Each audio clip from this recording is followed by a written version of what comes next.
यहाँ पर हम लोग जो है अंतरिक्ष क्षेत्र में भारत के विकास क्रम को देखेंगे प्रारंभ से वर्तमान तक। देखिए, सन 1962 1962 में भारत सरकार द्वारा भारतीय राष्ट्रीय अंतरिक्ष अनुसंधान समिति, जिसे शॉर्ट में हम लोग INCOSPAR से डिनोट कर सकते हैं, के गठन के साथ भारत के अंतरिक्ष कार्यक्रम प्रारंभ हुए।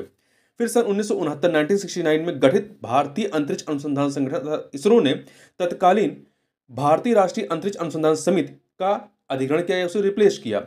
इसरो ने देश के विकास में अंतरिक्ष प्रौद्योगिकी की भूमिका और महत्व को पहचानते हुए आम जनता के लिए अंतरिक्ष विज्ञान के उपयोग का ध्येय बनाए रखा।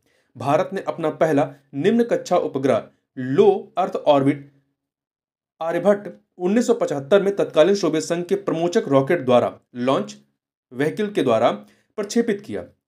सन 1979 में रोहिणी श्रृंखला के उपग्रहों को अंतरिक्ष में भेजने के साथ ही इसरो ने अपने मुख्य प्रक्षेपण स्थल सतीश धवन अंतरिक्ष केंद्र श्रीहरिकोटा, जो कि आंध्र प्रदेश में है, से देशज प्रमोचक रॉकेटों का उपयोग प्रारंभ किया। मतलब स्वदेश निर्मित प्रमोचक रॉकेटों का प्रयोग प्रारंभ किया।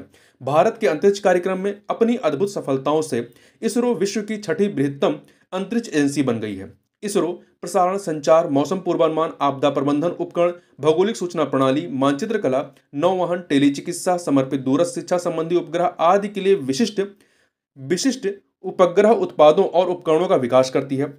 इन उपयोगों के संबंध में संपूर्ण आत्मनिर्भरता प्राप्त करने के लिए लागत प्रभावी एवं विश्वसनीय ध्रुवीय उपग्रह प्रमोचक प्रणाली PSLV अर्थात पोलर सैटेलाइट लॉन्च व्हीकल का विकास 1990 के दशक के प्रारंभ में हुआ। इन विशेषताओं के कारण PSLV विभिन्न देशों के उपग्रहों के लिए सबसे प्रिय वाहक बन गया। मतलब इसरो जो है विभिन्न देशों के उपग्रहों को इसके द्वारा लॉन्च करने लगे, इसका कॉमर्शियल इस्तेमाल किया।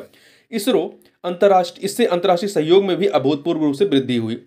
सन 2001 में अधिक भारी और अधिक मांग वाले भूतुल्यकाली संचार उपग्रहों के लिए भूतुल्यकाली उपग्रह प्रमोचक रॉकेट GSLV को विकसित किया गया।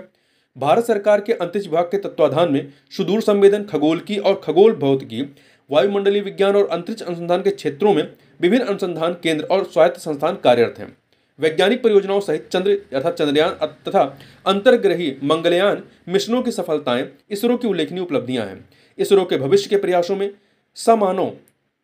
मानवयुक्त अंतरिक्ष उड़ान परियोजनाएं, भारी वाहक प्रमोचकों, पुनरुपयोगी प्रमोचक रॉकेटों, सेमी क्रायोजेनिक इंजन, एकल तथा द्विचरणीय कक्षा रॉकेटों, अंतरिक्ष उपयोगों के लिए सम्मिश्र सामग्री का विकास एवं उपयोग इत्यादि शामिल है।